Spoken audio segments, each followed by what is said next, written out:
Hi, welcome to the Ellis Talker Show. I'm DV LeBron. Today I have a very special guest, the brand spanking new superintendent of MISD, Dr. Belding. How are you, sir? I'm doing really well. How are you doing? I'm good. Thank you so much for coming on the show. I know you're getting your footing and you're getting used to things, and you got a football game to go to, and Yes, so sir. I won't hold you too long. But I kind of wanted to use this show to introduce you to the community. I won't get too far into specifics or anything because you're still getting your footing. Yes, sir. I did this with Dr. Faye when she came, and I look forward to having more conversations for the community with you later. So first, people may not know who you are.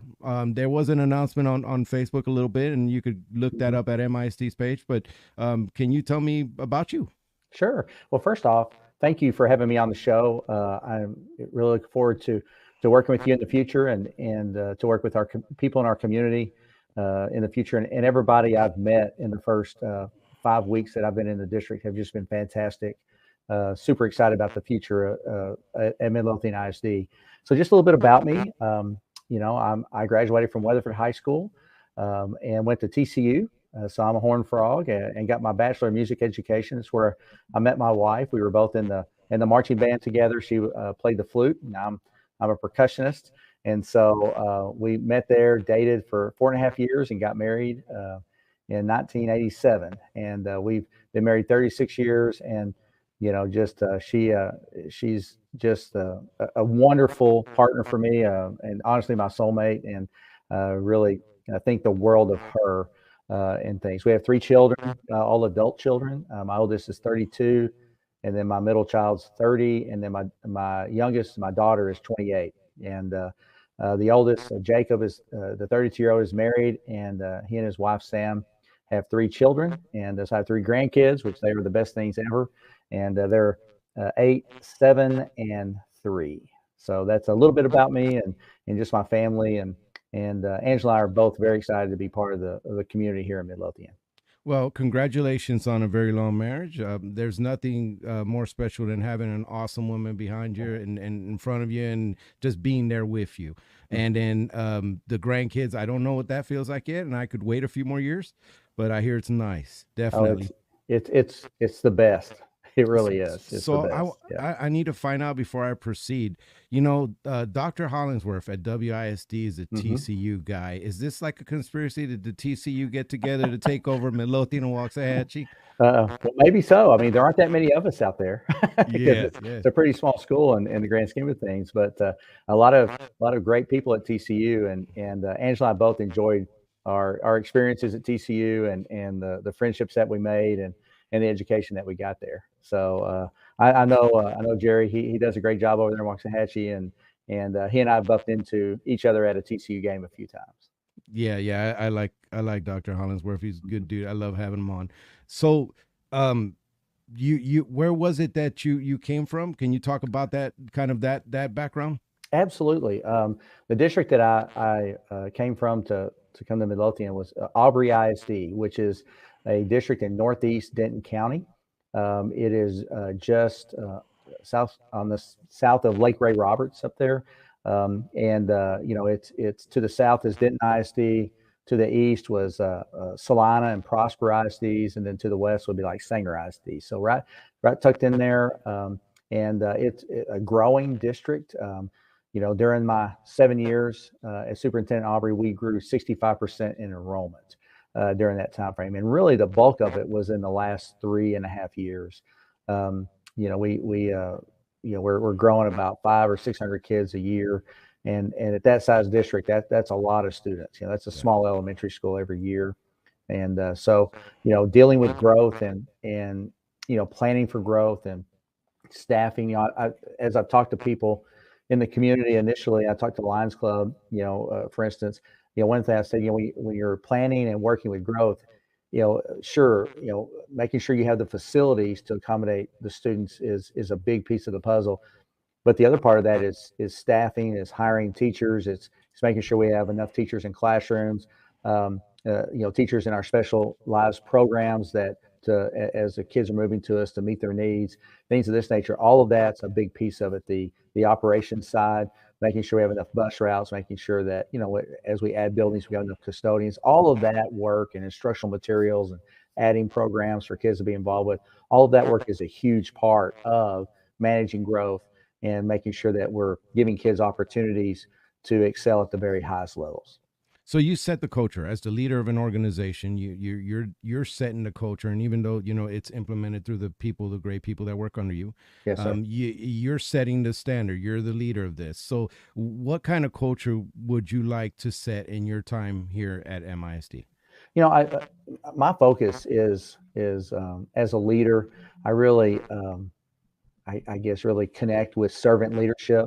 We're here to serve our kids and our families and the community, and so I think the culture that I want to establish and really continue to grow here is one that of service, and is one that we're all in this together. I mean, ultimately, it is about our students and about helping them achieve things that maybe they never knew was even a possibility, and have the opportunities to pursue whatever their dreams are and help them develop their talents and gifts to go achieve that. And so, to have a culture that really looks at people's strengths and use their strengths to address, whatever opportunities for improvement that are there, but to grow those strengths and to help kids just achieve at the highest levels. Where we're all in on that. I think that's a huge piece of my leadership. I'm very collaborative in my leadership style. I don't like to make a decision in isolation. We need to have conversation. We need to have people in the room to discuss it and look at all sides of a decision and find the best path forward for our kids, our families, and our community. And how important is it to you to be transparent to that community about what's going on in the district? It's very important to me. Trust is something that I value greatly.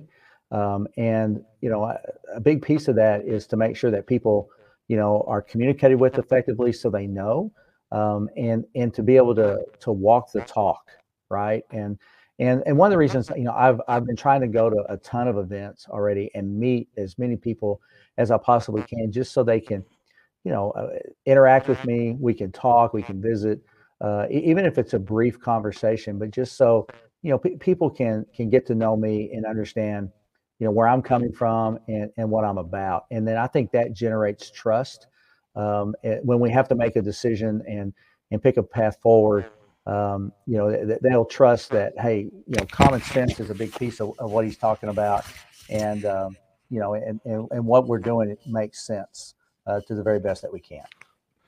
The One of the issues that's facing every school district, and I'm sure you've faced it at Aubrey, was staffing. Mm-hmm. And getting those teachers in here, and you faced it over there. Was there something kind of innovative or something that you kind of worked over there, like maybe like they're doing here, where they're doing the 410s, or was there kind of something that you worked with over there that helped you get more teachers in that you'd like to see maybe over here? Well, I think the biggest piece of this puzzle is the first off. I mean, we have great teachers and great staff that their hearts are in the right place, and every single day they're making a difference for our kids. And if we can, as a community, just come together around our teachers and our staff, our bus drivers, our the ladies in the cafeteria, everybody that works in a school impacts a child, right? And so to express that appreciation, to say, hey, you're valued, you're cared for, and we see the great things that you're doing, and we appreciate that. I think that goes a long way when they feel supported and that we're all in it together. Even if we don't always agree on things, we can do it in a way that we bring people together instead of tear ourselves apart. And I think that's a big piece of the puzzle on attracting high quality staff to a school district. Obviously, compensation is a big piece of that as well. But most educators didn't get into the business over salary. I mean, they need to make a living wage. They need to be compensated for what they do. That's really, really important. But I think whenever they can see that what they're doing is appreciated and it's making a difference, I think that's a big piece of it. So as a leader, part of my strategy is going to be making sure that our teachers and our staff know that they are appreciated and that what they're doing is making a difference in the lives of kids. And then I think a big piece of it too is what our own teachers are out talking to their friends about, and if they enjoy working in our school district, that's going to make it easier for us to attract high quality people that are coming from other places that want to be part of the family that we're building and the positive culture that we have. People want to be a part of something really special. And I will tell you, in the first 5 weeks I've been here, there's a lot of special things that are going on in our schools. The first couple of days I was in district, I went and toured every single campus, and the students that gave me the tours were so well spoken, and they just really talked about their school and how much they love their school. Every single campus had kids just, they talk about their teachers and how much their teachers care about them, and they care about their teachers. And that's really, really special. And I think something that's a big strength for here that we can go and help have other people see that and want to come be part of it. So I think that's a big piece of the puzzle. Well, it doesn't matter, well, I mean, obviously pay is very important, but Yes, like sir. you said, environment, if you're going into a toxic environment, it almost doesn't matter what you get paid. You don't want to go into that. So creating a good Mhm. environment, I could definitely agree with you there. Creating a good environment will Mhm. definitely bring in teachers that Mhm. are much needed. So Absolutely. there they're like every school deals with this, and one of these issues is bullying. I'm sure Mhm. you saw that over there. I'm not asking you what you've implemented here, but kind of in the past when you've had parents that are dealing with their kids being bullied, and this could have very detrimental effects on the Sure. child. How have you handled that? Well, first off, we don't have any tolerance for it. We're going to investigate it, and we're going to deal with any bullying issue that comes, that we find and we investigate. It's going to be dealt with. And I think when kids know that it's being dealt with, they are way more open to let people know about it. And again, working with parents, working with the parents of the kid that may be a victim of bullying, and then working with the parents of the child that may be the bully, and let's talk about and let's put some things in place to to deal with those things and get to the core issue of that, and handle that and intervene for that. And so again, there's just no tolerance for that. And we're in it to serve kids and to make a difference in their lives, and a big part of that is dealing with bullying effectively. And yes, because there has been issues here and there on the school, and there have been parents who have vocalized that Mhm. publicly. So having a superintendent that supports and gets on that is definitely welcome, Mr. Belden. It really is. You what would you say is your has been your educational priority? Like what can the parents expect that you're really going to harp on? Is there like one, or you got like five that you like to hit? What is that philosophy like? Well, my overall philosophy is I want to help kids achieve to their highest level. And part of that is, like for me as a student, I was in band. I enjoyed band. I was had a talent for that, and so I had my band directors and people come along and really pour into me to help me develop that gift and talent. And I was good at other areas of academics, but that was really my gift. So I think a big piece of what I want us to do is to help kids discover their gift and what they're passionate about, and to develop those gifts and talents so that they can go on and pursue, a future in those areas. Academics are always going to be core of the mission.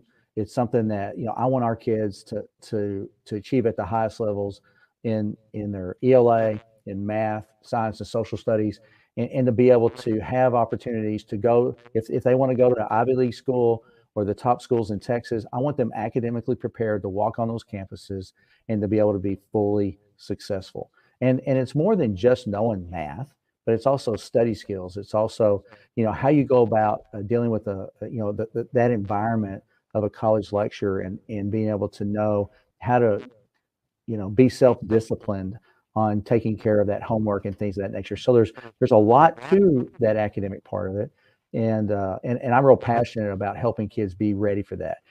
And at the same time, the beauty of being like a comprehensive high school in a school district, if a kid really is more interested in wanting to pursue a career in welding or health science technology or other kind of CTE type pathways, I want to give them those opportunities to go pursue that.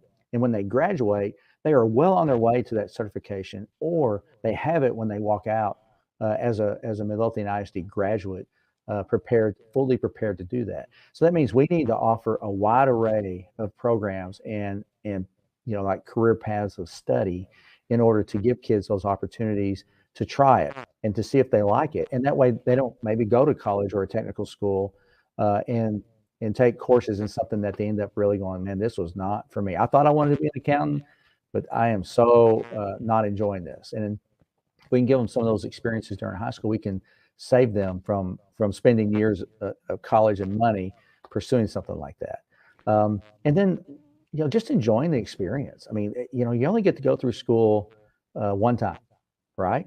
And enjoying that experience and knowing where you belong and you belong at school and having those extracurricular programs that you can connect with and be part of the life of the school, I think is another piece that's really important to me. I see great value in it. And I want kids to have that type of experience. Whether it's drill team, like last night I went to the swim meet over at Duncanville, and the kids just working really hard on the swim team and competing well, and they're so passionate about it. Ag, I've gotten to see kids, our ag kids, and presenting to us on their different like ag issue teams and things like that, and they're just so much passionate about ag and all that they learn there, right? And so, giving, it's not, athletics obviously is a huge part of it. Fine arts is a huge part of it, but it's a wide array of those activities for kids to have those opportunities and just enjoy their experience. And I got to give a shout out to Lieutenant Colonel Bolton, I believe his name is, with Midlothian JROTC, who has been Yep. kicking butt and getting in there. Yep. Dr. Belding, I hope you will support him. I've gotten a chance to meet with him, and I love to have him on the show one day. We're working on it. They're doing great things with very little. So yeah, I hope you will support them. But that's a huge part of it too. And I know Midlothian, the community, is a huge supporter of our military, as I am, and appreciate their service. And for our kids to have that opportunity in the junior ROTC, to begin the journey to possibly be an officer or to go right into the military out of high school and things of this nature. I mean, that's huge. And that heart for service of our country is something that really is something that means a lot to me. And absolutely, I'm so glad we have that JROTC program in our school district. The military was a life changer for me, and it could be a life changer for many kids, especially those who may have some issues or stuff. Not everybody's meant for college, and that's kind of where I'm leading into. Yes, you had sir. mentioned about it, you kind of touched on it. Will you be a good supporter of CTE? Because right now there's a major student loan crisis, and that a lot of it is students are not even graduating, and they're coming out with $50,000, $60,000, $70,000 in college debt when they could have went and been an HVAC foreman, and I'm a tradesman too. And they could have made quite a bit of money and not gotten into all that debt. So will you be a supporter of CTE? Well, I alluded to it earlier about CTE programs and how important they are. So absolutely I will be. And I totally agree with you. There was an era that the state really felt like everybody should go to college. And so a lot of things were geared that direction. But man, there is such honor in like you talked about. I mean, somebody that's in the HVAC industry can make a great living in that industry and provide for their family without going and getting a 4-year degree necessarily. You have to have training, and you need to be highly trained to do that. But you can make a great living, whether that's in being an electrician, being a plumber, being a welder, all those kinds of construction trades, and even more CTE possibilities. I know our cybersecurity IT program over at the Mile is something that's huge, engineering program, but those construction trades as well are all so important to our state. And there are a lot of kids that really is what they're passionate about. They love building things or working with their hands and doing those kinds of trades. And absolutely, I think that's important. Well, that's cool. Now, I definitely, because I've been a fan of the trades, and I love that the schools are are actually starting to get into it. And I mean, I love it. I actually toured Tarrant Community College, and Hmm. they have an HVAC lab that's just amazing. And they were telling me how these students are coming in, and they'd really like more. And then they were telling me about, because they also had I guess Encore has a program where they help the kids in high school. They also do college stuff, and when they get out of high school, they actually pay them a wage, benefits, and put them Hmm. through the school at Tarrant Community. And I thought that was just amazing, an amazing opportunity for a kid who may not, college may not be Hmm. their thing, but they could make a really good living, being a lineman. Sure, So sure. uh, And there are kids in my past that have pursued like culinary arts and have gone to culinary arts institutes to be a chef and things like so. There's such a wide array of career possibilities, and that's where those CTE programs again give kids some experiences so they can know, hey, this is really what I love, this is what I'm passionate about, and this is what I want to pursue before they graduate. And I think that's just so much value to that that is so important. leading into a different thing. I'm a special needs dad, and I love my daughter very much, Hmm. and she was at MISD for a little while too, and so special education is a near and dear thing, and it doesn't get talked about. It doesn't get the shiny little recognitions and stuff that other things get. So I wanted to ask you, what are kind of your philosophy on special education, and will you be a champion for those kids that really need that help? Well, I will tell you, when I was a elementary principal, on my campus, we had the students in the, I was in Weatherford ISD as an elementary principal, and we had students that were in the fundamental life skills class. And I always felt like that what we did had the most potential to have the biggest impact on lives for the children and their families in that particular program. And so, yes, special ed is something near and dear to my heart. My wife was a teacher, a deaf educator for her career, and she was actually a coordinator of a regional day school program for the deaf when she, uh, you know, at the end of her career. And so, she, watching her and her staff really work with families and help kids once again achieve great things through that program. And my philosophy on special ed is we need to tailor the program to the child and make sure that we help them achieve all that they can possibly achieve and help them make that growth year over year.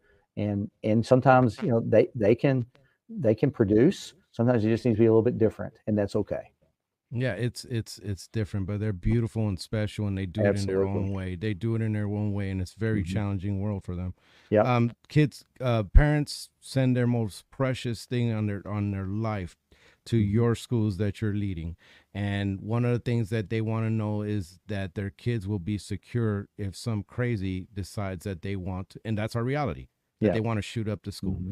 So, you're just getting here. I'm not asking you what you've done here, but as a superintendent at Aubrey, you had to think about this. Yes, sir. Yeah. Everybody has to think about this. So, what are your thoughts on that? And will you be active in pursuing safe measures? Absolutely. When I was in Aubrey, we actually had a police officer on every campus before the state required it. And I know in Midlothian, the MOU with the city in having an officer at every campus is huge. And I'm not taking any credit for that. That was all in the works, but well before I got here. But I definitely just want to, huge shout out to the school district and the city of Midlothian for making that a priority and making that a reality. And in addition, I'm a real believer in safety and security, and we need to do things that are common sense actions to ensure that our children and our staff are safe while they're at school. But we also need to protect the experience of school and making sure that our kids have a great experience while they're with us and the things that we've traditionally done, field trips and the playgrounds and all of that good stuff. So absolutely, we're going to make sure that our campuses are as safe and as secure as they possibly can be, and that we've got the right emergency operation plans to respond and prevent things and respond to anything that might happen. And I'm so impressed with our staff on that here in Midlothian and with Commander Hicks, who is he's our emergency Yeah. manager in the district, but he's an employee of the city of Midlothian. And the fact that the city has placed him here, and he's with us 100% of the time, again, shows that our city is committed to this as much as the school district is committed to it. And I just can't brag on everybody enough about that. Mayor Kaufman and the other city councilmen are on it, and I know I've had Chief Smith on. Chief Smith thinks about this. He really does love his community, and of course he wants to keep those kids as safe as possible. Absolutely. You have a CTE event coming up in the next few days, or I think it's like the 15th. Can you talk about that briefly, and then I'm going to give you the mic to speak to the people in Midlothian. Okay. Yes, Dr. Blake at the Mile has worked with the middle schools to put this together, and that way, again, our kids can know what's being offered in CTE and what are the possible pathways that they can go take advantage of. And the Mile is such a special campus. I was just there yesterday and talked to the staff, and they are so committed on helping kids have those great experiences that you and I talked about with CTE. And so that's a big piece of it. And that way parents can know what's being offered by the district and what their kids can take advantage of, and they can encourage their kids to look at this, at the different pathways and programs and what's being offered. So I'm really excited about it. And again, to grow that CTE program with our CTE director, and he's providing great leadership on that, and so I'm excited about the future. And I'm glad to hear about it. I'm such a big fan of that. But this is the part where because I could speak to you forever, but I know people don't like to listen forever. So I wanted to give you the mic so that you could speak directly to people in Midlothian. You're gonna have their kids in your school, and they want to know, they want to hear from you. Well, first off, thank you for giving us the opportunity to work with you and your child. I just want you to know that we are 100% committed to helping your child achieve their very best and to develop their gifts and talents, to fulfill their dreams. And that's what I'm committed to doing. That's what our staff is committed to doing. And I feel so fortunate to be in Midlothian, such a supportive community, people that have very high expectations and will want to come alongside of us and serve our kids, our teachers, our staff together. And I'm just so excited about the future of our district and our community. It's been so great to hear from our community leaders in the Chamber of Commerce, our city government, the businesses throughout the area. And like I said, the Lions Club, and everybody has just such a focus on making this the very best place for people to raise a family, to live and to work, and to help our kids achieve greatness, whether it's in the classroom, on the field, in the auditorium, on CTE, in the swimming pool with the swim team, the whole 9 yards. So I'm really excited about the future and being part of it. Well, welcome to MISD, Dr. Belding. I'm hopeful for your I was hopeful when they announced, I know that the board really cares about what they do. And, when they announced you, I know that they looked into you pretty deeply. And, I truly pray, and I keep you in my prayers that you'll lead this going forward. Because I know that if there's one thing you will need is prayers, doing this and God's intervention. Yes, sir. So he mentioned Midlothian Lions Club on the 11th, I believe. They're having that pancake breakfast. Yes, they are. You guys make sure you get there and support that, because that's always for a great cause, and for Veterans Day. And, for veterans out there, my brothers and sisters in arms, thank you so much for your service. Mr. Belding, can you stick around real quick after the show? Sure, absolutely. And I know we have a lot of Veterans Day assemblies that took place today and tomorrow as well, because as a school district, we want to honor our veterans because of their sacrifice. And so thank you for your service. And we're really excited about all of those assemblies that are happening. But I will absolutely stick around for a little bit. I appreciate it. Thank you. Thanks.